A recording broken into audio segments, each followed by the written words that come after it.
మనం నిన్నటి వీడియోలోనే చెప్పుకున్నాం. ఏమని తప్పు ఎవరన్నా చేశారంటే ఆ తప్పు గురించి కన్ఫామ్గా ఎత్తి చూపించాలి, డైరెక్ట్గా వాళ్ళ గురించి మాట్లాడాలి, ఇన్సిడెంట్ ఏంటి అనేది అందరికీ తెలిసేటట్టు చేయాలి అని చెప్పేసి. సో నిన్నటి విషయం ఈ రోజు విషయం రెండు కొంచెం డిఫరెంటే. నిన్నటి విషయంలో విక్టిమ్ మగాళ్ళు అయితే ఈ రోజు విషయంలో మాత్రం అమ్మాయిని తెలుస్తుంది. అసలు మ్యాటర్ ఏంటి, పొజిషన్ ఏంటి, ఏం తెలియకుండా ఇదంతా ఎందుకు చెప్తున్నాను అంటే, మొన్న 18వ తారీఖు వైజాగ్లో ఒక ఇన్సిడెంట్ జరిగింది.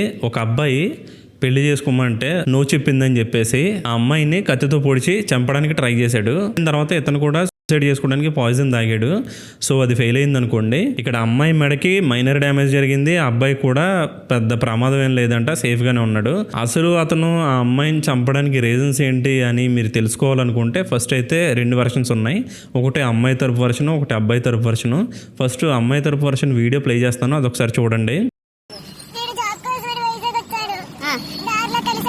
ఏంద్రా అబ్బాయి గారు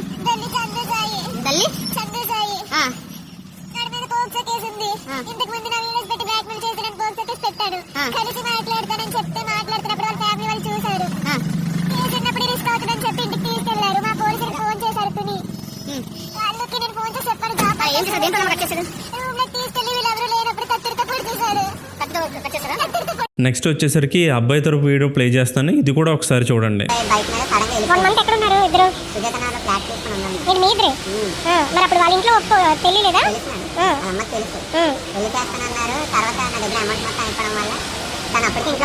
అమౌంట్ మొత్తం అయిపోవడం అంటే ఎంతవరకు ఖర్చు పెట్టావేంటి?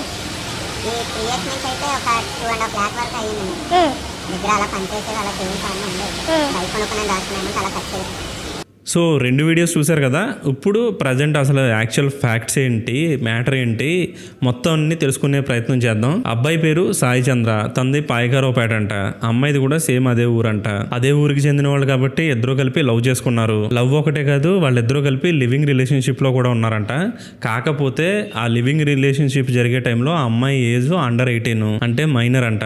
సో ఇనీషియల్ డేస్ లో ఆ విషయం గురించి వాళ్ళ అమ్మకు కూడా తెలుసంట. కానీ ఏమైందో ఏంటో తెలియదు. కానీ కొంతకాలం అయ్యేటప్పటికి, అదే ఒక 1 మంత్ అలా అయ్యేటప్పటికి ఆ అమ్మాయి నాకు నువ్వు వద్దని చెప్పేసి వాళ్ళ అమ్మ దగ్గరికి వెళ్ళిపోవడం, వాళ్ళ అమ్మాళ్ళు పోలీస్ స్టేషన్కి వెళ్ళి అండర్ 18 కాబట్టి పోక్సో కేసు పెట్టడం జరుగుతుంది. సో ఆ ఇన్సిడెంట్లో పోక్సో కేసు అనేది ప్రూవ్ అయిన తర్వాత అతనికి జైలు పడడం 2 జరిగినాయి. అంతేకాకుండా ఇక్కడ ఇంట్రెస్టింగ్ గా ఆ అమ్మాయికి వాళ్ళ తల్లికి మళ్ళీ ఏదైనా డిస్ప్యూట్ వచ్చిందో ఏంటో మనకు తెలియదు. కానీ ఈ అమ్మాయిని కూడా రిమాండ్ కి తీసుకొని ఈ లేడీస్ హోమ్ కి సంబంధించింది ఏదో ఉంటది కదా, దానికి పంపించడం జరిగిందని చెప్పేసి న్యూస్ వస్తుంది. సో ఏప్రిల్ 2022లో ఈ కేసు జరిగింది. తను జైలుకి వెళ్ళిపోయాడు, ఈ అమ్మాయి హోమ్ కి వెళ్ళింది. 4 years తర్వాత ఈ సాయి చంద్ర అనే వ్యక్తి బెయిల్ తీసుకొని జైలు నుంచి బయటకు వచ్చాడు. వచ్చిన తర్వాత ఈ అమ్మాయితో కాంటాక్ట్ అవడానికి ట్రై చేశాడు. ఈ అమ్మాయి కూడా అతనితో కాంటాక్ట్ అయింది. ఇద్దరు కలిసి మళ్ళీ వైజాగ్ వచ్చారు. ఈ అమ్మాయి ఆ అబ్బాయిని వద్దు అని చెప్పి జైలుకి పంపించిన తర్వాత మళ్ళీ ఇతనితో కలవడానికి రీజన్ ఏంటి అనేది ఎగ్జాక్ట్ గా మనకు తెలియదు. అది ఇన్ ఫ్యూచర్ ఈ పోలీస్ ఇన్వెస్టిగేషన్ లో తేలాల్సిందే.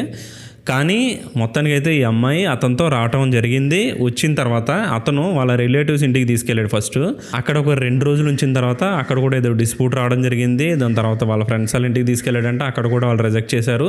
చేసిన తర్వాత వీళ్ళిద్దరూ కలిసి పెందుర్తిలో దుర్గానిపాలెం అని చెప్పేసి ఒక ఏరియా ఉంది. ఆ ఏరియాలో ఒక రెంటెడ్ హౌస్ తీసుకొని వీళ్ళిద్దరూ కలిసి ఉండడం మొదలు పెట్టారు. యాక్చువల్ న్యూస్ ప్రకారం ఇదే అద్దెంట్లో ఆ అమ్మాయిని అతను పెళ్లి చేసుకోమని చెప్పేసి ఫోర్స్ చేశాడంట. దానికి ఆ అమ్మాయి రిజెక్ట్ చేసిందంట.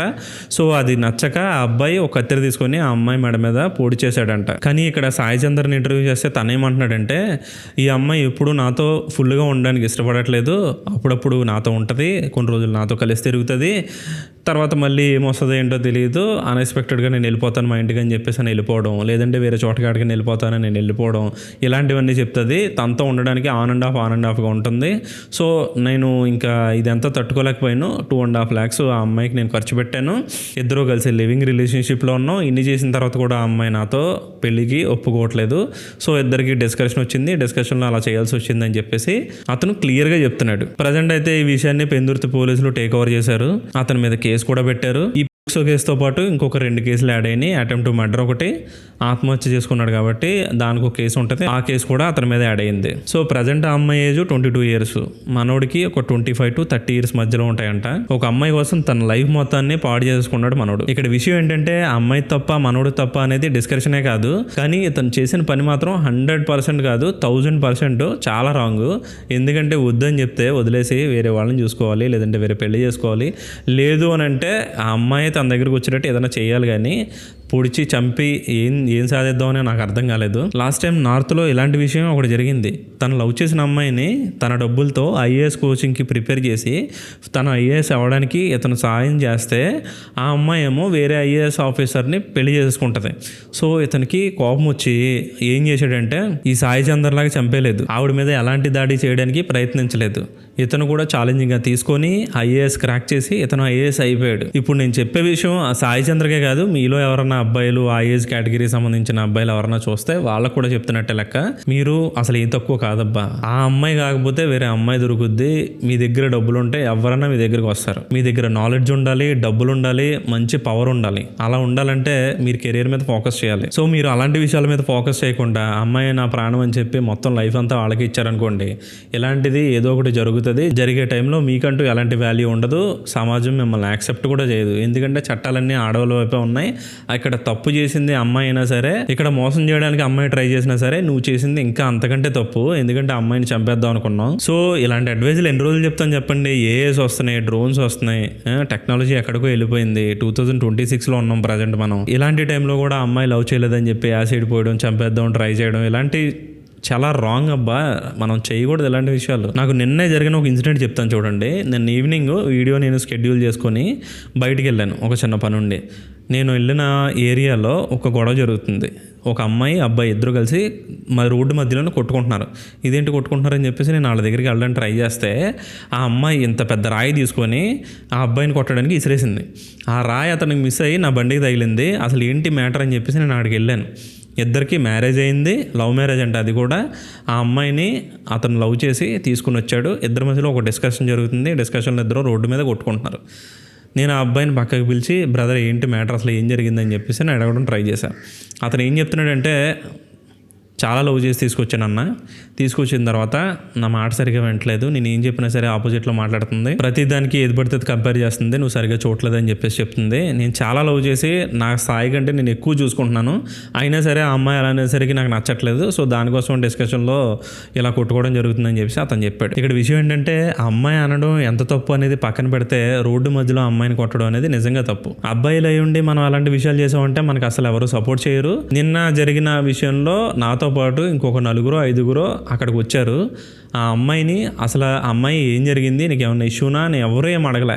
డైరెక్ట్గా అబ్బాయి దగ్గరికి వచ్చారు, కొట్టడానికి కూడా ట్రై చేశారు. నువ్వెవరో నన్ను కొట్టడానికి, మా ఆవిడ నేను కొట్టుకుంటున్నానని చెప్పేసి అతను డిఫెండ్ చేసుకున్నాడు. అదంతా వేరే విషయం. కానీ అసలు అబ్బాయిని పక్కకి తీసుకెళ్ళి అసలు ఏంటి గురు విషయం ఏం జరిగిందని చెప్పి అడగడానికి కూడా ఎవరు ట్రై చేయాలి. అక్కడే ఇన్స్టెంట్గా జడ్జ్ చేస్తారు, నీదే తప్పురా అని చెప్పేసి. సో ఆ విషయంలో ఆ గొడవలో అతను పోలీస్ స్టేషన్కి వెళ్ళిన తర్వాత కూడా పోలీసులు ఎవరు అతని వైపు మాట్లాడరు. ఎందుకంటే అతను చేసిన తప్పు రోడ్డు మధ్యలో కొట్టడం అనేది. ఇంట్లో అసలు ఏం జరిగిందని చెప్పేసి కూర్చోబెట్టి అమ్మ అలా అనడం తప్పు కదా, నేను ఫీల్ అవుతున్నాను, కొంచెం మనం అలా మాట్లాడుకోవద్దు, ఇలా చేసుకుందాం, ఇది సిచ్యువేషన్, నేను ఎంత లవ్ చేశానని చెప్పేసి ఆ అమ్మాయికి సర్ది చెప్పుకోవడం అనేది వేరే విషయం.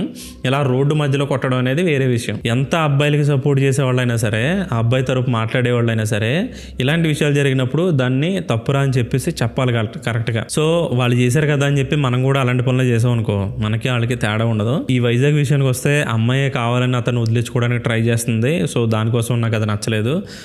నేను ఎందుకనే అలా దాడి చేయడం జరుగుతుందని చెప్పేసి అబ్బాయి చెప్తున్నాడు. అది ఎంత మాత్రం కరెక్ట్ కాదు. అలాంటి విషయాలు ఎవరు ఎంకరేజ్ చేయరు. ఒకవేళ చేస్తే ఎవరు నీ తరపున రారు. అయినా మీకు వద్దు అన్న అమ్మాయిని చంపితే వచ్చే కిక్ కంటే వద్దు అన్న అమ్మాయి ఇదేంట్రా ఈడు ఇలా ఉన్నాడు, అనవసరంగా మిస్ చేసుకున్నానని చెప్పేసి అని అనిపించుకుంటే ఆ కిక్ వేరు. అలాంటి విషయాలు బొచ్చడి జరిగినాయి. మీరు ఒకసారి గూగుల్లో కానీ యూట్యూబ్లో కానీ చూసారంటే మంచి ఇన్స్పిరేషనల్ స్టోరీస్ ఉంటాయి. మీరు అలాంటి డిప్రెషన్లో ఉంటే అలాంటివి చూసుకోవాలి. కానీ ఇలాంటి విషయాల్ని మనం అసలు ఎంకరేజ్ చేయకూడదు. సో ఈరోజు టాపిక్ అయితే ఇంతే గైస్. కూల్గా కామ్గా ఉండండి. క్షణికావేశంలో ఎలాంటి మిస్టేక్స్ చేయొద్దు, లైఫ్లు పోతాయి.